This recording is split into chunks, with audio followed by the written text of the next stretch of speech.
Bonjour à tous, j'espère que vous allez bien en ce dimanche soir. Ouais, désolée, je suis pas super à l'heure pour enregistrer ce podcast. J'ai traîné et voilà. J'ai envie de chanter plus en fait aujourd'hui plutôt que de vous raconter mes lectures, mais pour maintenir le beau temps, on va se contenter de parler de Luxuriance, qui est un univers dystopique de Coralie Rollin. Alors, je vais vous parler de mon retour de lecture. C'est un roman qui est quand même intriguant. Je l'avais présenté dans ma palle de l'été. Ce bouquin m'avait attiré par son titre, parce que c'était joyeux. Puis sa couverture aussi, qui était tout aussi joyeuse. Et par contre, je dois avouer que j'ai pas vraiment rencontré ce que j'y cherchais.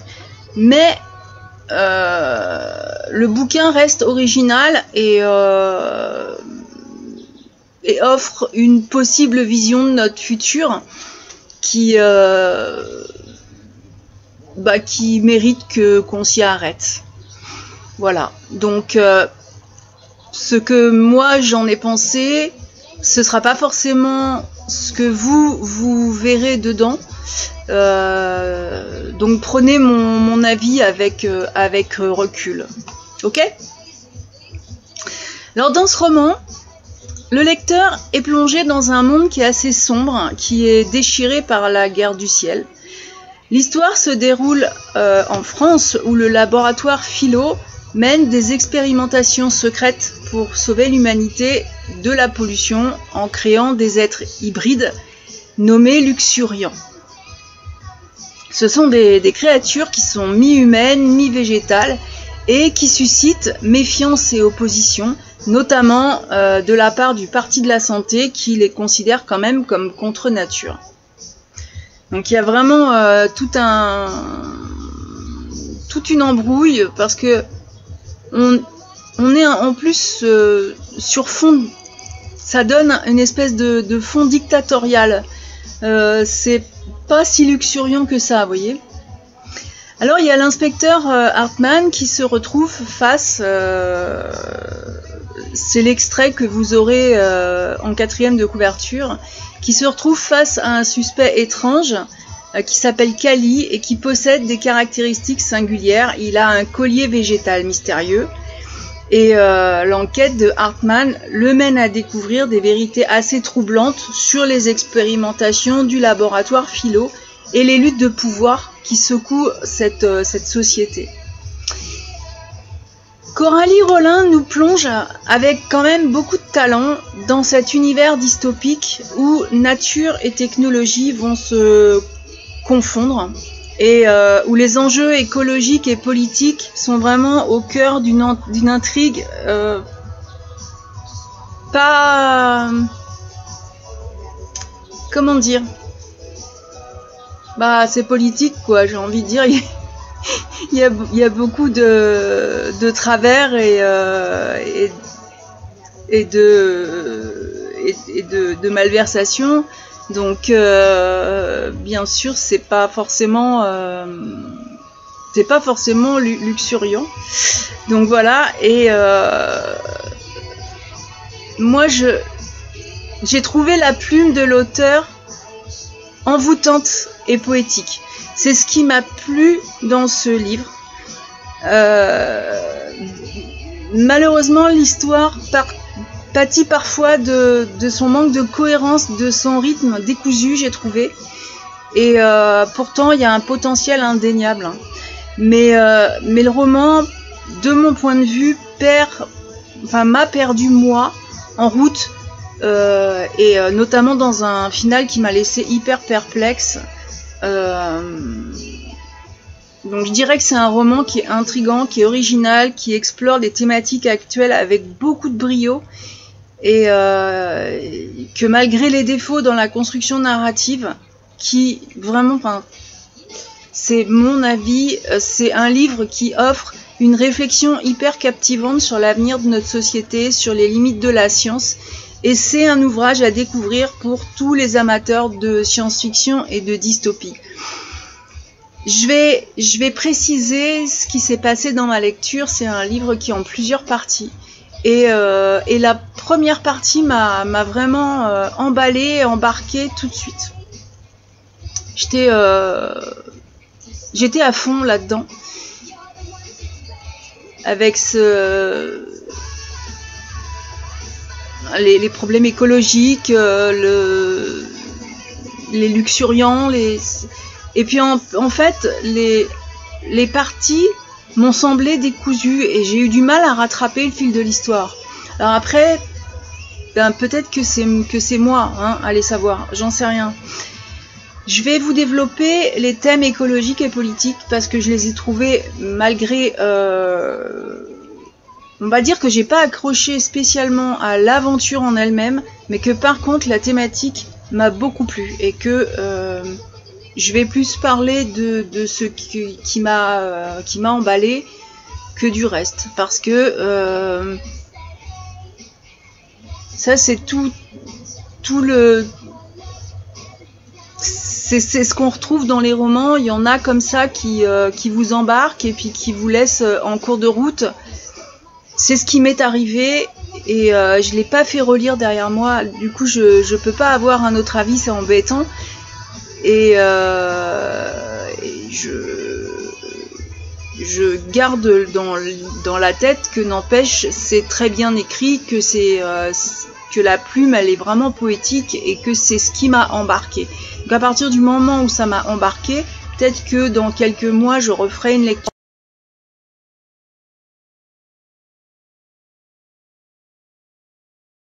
Aborder les thèmes. Le roman de Coralie Rollin aborde vraiment de manière très subtile et approfondie des thèmes écologiques et politiques qui résonnent avec notre société contemporaine, enfin j'ai trouvé en tout cas, et à travers l'histoire des luxuriants, qui sont des êtres hybrides, qui sont mi-humains, mi-végétaux, enfin on se pose un peu la question, ils semblent créés pour lutter contre la pollution et surtout contre un problème en particulier des enfants sifflants, donc sans savoir vraiment ce que c'est, on pense bien qu'il y a un problème de respiration dans l'histoire et l'auteur interroge les enjeux de notre relation à la nature, à la technologie et les conséquences de nos actions sur l'environnement.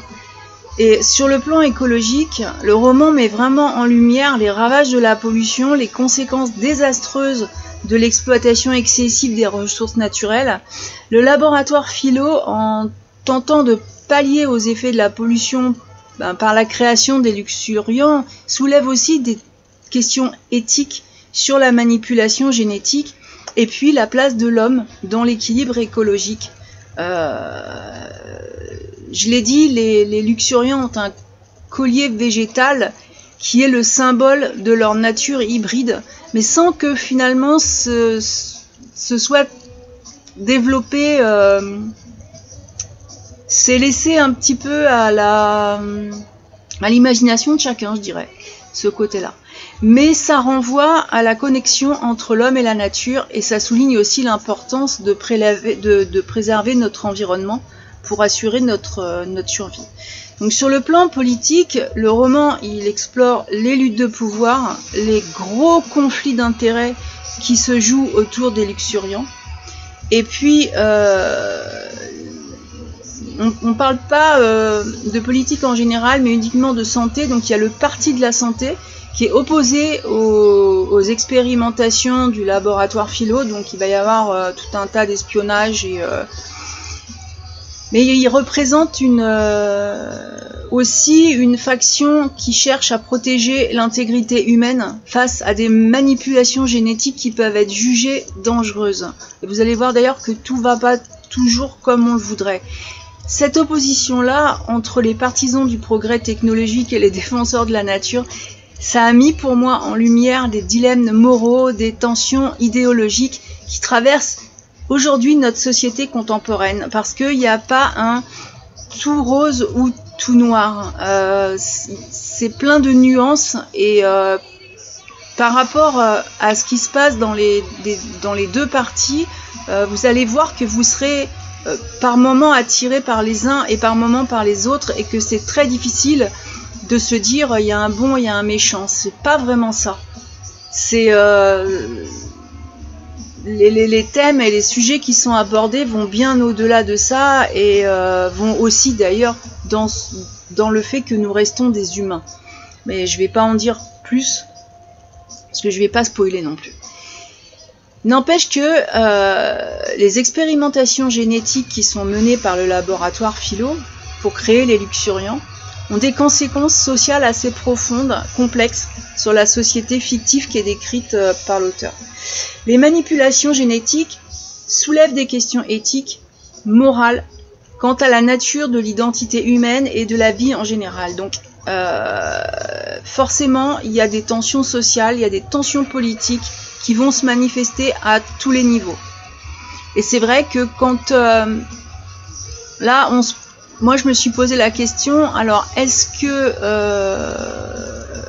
que on transforme ce que nous sommes pour nous sauver, ou est-ce que nous méritons pas et nous allons vers notre extinction, je vous demande pardon, puisque on voit bien que c'est un sujet dans le roman qui déjà fait conflit entre les opposants. Voilà, il y a les pour, il y a les contre. Donc déjà, les luxuriants eux-mêmes incarnent les conséquences les plus évidentes des expérimentations génétiques. Donc en tant qu'êtres hybrides, mi-humains, mi-végétaux, ils sont à la fois des objets de curiosité, de fascination, mais aussi de rejet pour la population. Leur existence, elle va remettre en question les fondements de l'identité humaine, c'est ce que je disais tout à l'heure, et ça soulève des débats sur leur statut légal déjà, sur leurs droits, sur leur place dans la société. Et ces luxuriants sont confrontés quand même à la marginalisation, à la discrimination et bien sûr à la stigmatisation, en raison de leur apparence, de leur nature hybride. Et ça génère des tensions sociales, des conflits interpersonnels. Puis bon, il y a un danger sur lequel je vais pas m'étaler, mais effectivement le luxuriant représente un danger pour l'humain lambda. Voilà, donc allez voir qu'il y a aussi des morts dans l'histoire. Donc bon, les expérimentations génétiques menées par le laboratoire Philo, ça exacerbe vraiment les inégalités sociales, les inégalités économiques au sein de la société. Enfin, en tout cas, c'est ce que moi j'ai ressenti là-dedans. Et les luxuriants qui sont donc créés pour lutter contre la pollution et les épidémies, ils sont pas créés pour ça. C'est une éventuelle solution au problème humain, puisque l'humain n'arrive plus à respirer correctement, n'arrive plus à vivre avec cette pollution, avec ces épidémies. Mais d'un autre côté, tout ça, ça devient symbole de la division entre les classes sociales.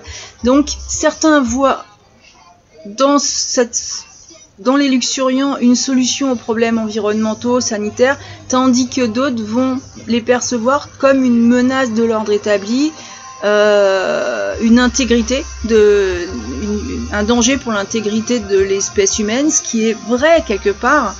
Et cette polarisation sociale renforce les tensions, les conflits existants. Ça creuse les écarts entre les différentes factions de la société. Enfin, ça pourrait presque être un James Bond aussi dans ceux qui espionnent, ceux qui... On sait plus, enfin, il y a un moment où c'est vrai que je me suis perdue, on sait plus qui est qui fait quoi, mais c'est probablement voulu finalement par l'auteur, maintenant d'ailleurs que j'y pense, et pour peut-être semer en nous le doute, parce que les expérimentations génétiques, elles soulignent les dangers de la recherche scientifique sans garde-fou, puisque évidemment cette recherche-là n'est pas autorisée, n'est pas encadrée, donc il y a des risques de dérive éthique, Et le laboratoire Philo, en cherchant à manipuler la nature et à jouer aux apprentis sorciers, met en péril l'équilibre assez fragile de la société et menace aussi les valeurs fondamentales de l'humanité. Il y a vraiment des conséquences imprévues des expérimentations qui se répercutent à tous les niveaux de la société et ça provoque des bouleversements et des remises en question très très profondes. Et c'est ce que je retiens de ce livre que j'ai apprécié pour ces questions, pour la façon dont c'est écrit et parce que c'est vrai, c'est un sujet qui, à mes yeux, est vraiment important. Donc en fait, les expérimentations génétiques dans Luxuriance, elles ont des conséquences sociales, je dirais multidimensionnelles, sur la société fictive du roman. Et si on explore vraiment les répercussions de ces manipulations génétiques sur les individus, sur les groupes sociaux, sur les structures politiques, eh ben, pour moi, l'auteur souligne les enjeux éthiques, sociaux et politiques qui sont cruciaux et qui sont liés à la quête de progrès scientifique et technologique. C'est une analyse assez complexe et stimulante des dilemmes de notre temps et des défis auxquels on est confronté en matière de bioéthique et de société aujourd'hui. Pour moi, tout ce qui a été développé dans cet univers dystopique, c'est pas si loin de la réalité, parce que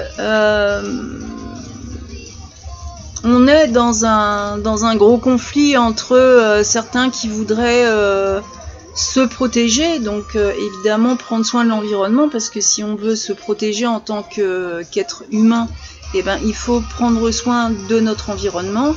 Et puis, il y a d'un autre côté la course financière qui fait que on s'en fout et advienne,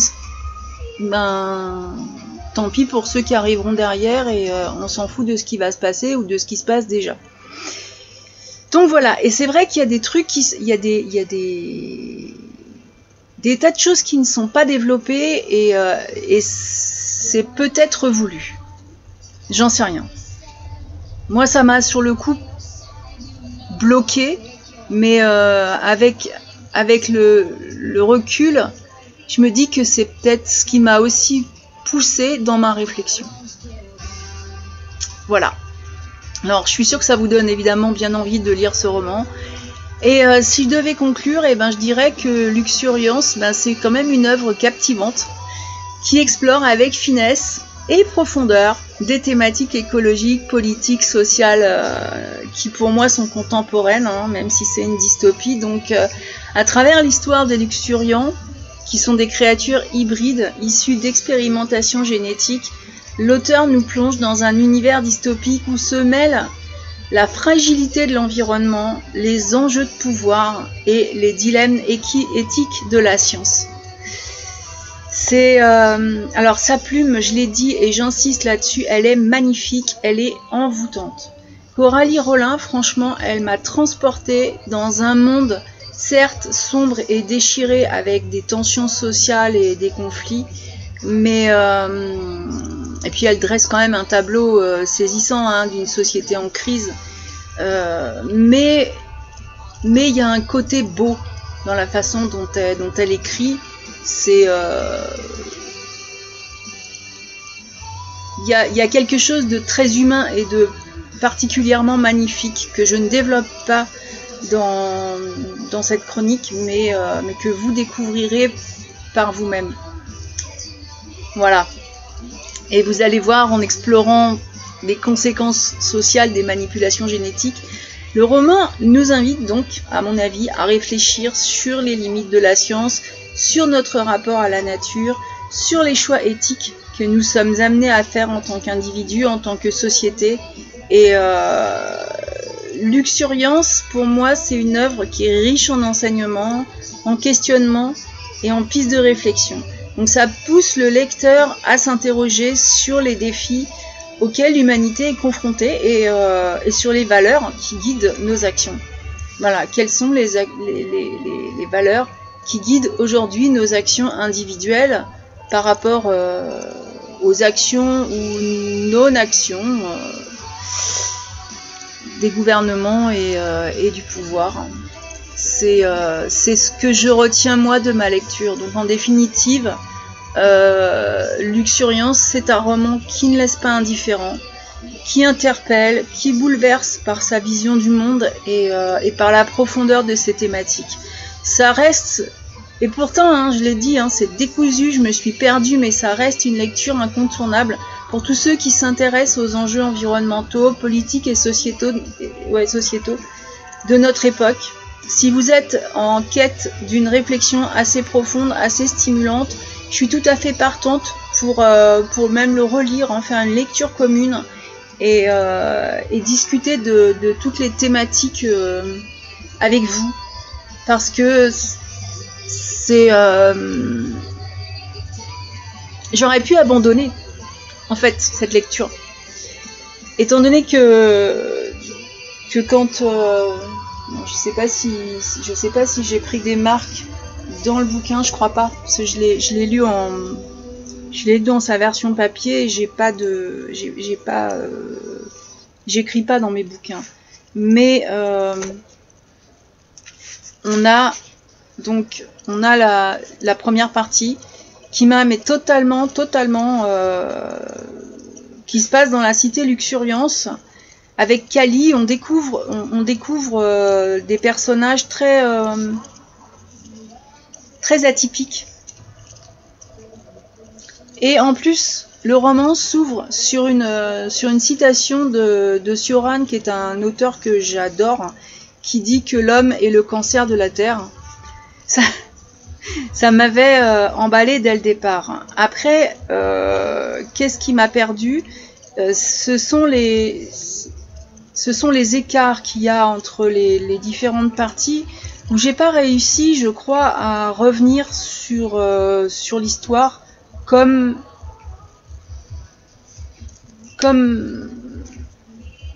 Pourtant, il y a une logique, hein. Il y a une logique. Mais je crois que j'étais tellement dans... Alors, au début, j'étais dans le rêve, et c'est vrai qu'après, ça fait beaucoup moins rêver. Et peut-être que ça m'a bloqué, j'en sais rien. Parfois, je suis un peu spéciale dans mon rapport à la lecture et voilà. Donc, j'espère que l'auteur m'en voudra pas. J'ai voulu vraiment parler de cette lecture en toute honnêteté et en toute franchise, parler de ce que j'avais apprécié et de ce que j'avais... Je vais pas dire pas apprécié, parce que bon, mais c'est plus... j'avais du mal à le terminer. J'ai mis du temps à lire ce livre parce que j'avais du mal à le terminer. Voilà. Et pourtant, les thématiques m'ont poussé à le terminer. Donc comme quoi, ça reste une bonne lecture, parce que sinon j'aurais abandonné. Voilà. Donc en tout cas, je tiens à remercier Coralie Rollin de m'avoir fait découvrir ce livre, parce qu'il mérite vraiment toute notre attention.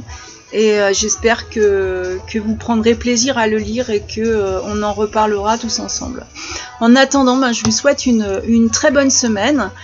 Pour ceux qui sont en vacances, les pieds dans l'eau, hein, avec un bouquin, avec de belles lectures. Et moi, en tout cas, je vous dis à la prochaine!